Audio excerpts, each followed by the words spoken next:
80% کسانی که بیماری‌های خود ایمنی رو مبتلا میشن خانم‌ها هستن و تحقیقات متعددی یک نوع شخصیت رو توی این افراد نشون داده. اینا آدمای بسیار مسئولیت پذیری هستن، آدمای بسیار مهربونی هن، والدینشون بودن، خیلی وقتا بچه خوب خانواده بودن.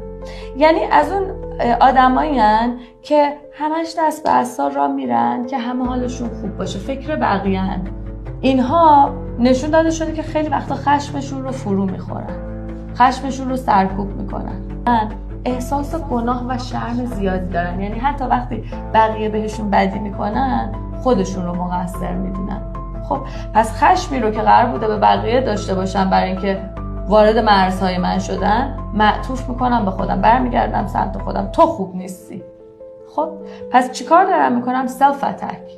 من دائما در روانم دارم به خودم حمله میکنم و دقیقاً همین در بدن ریفلکت میشه، منعکس میشه.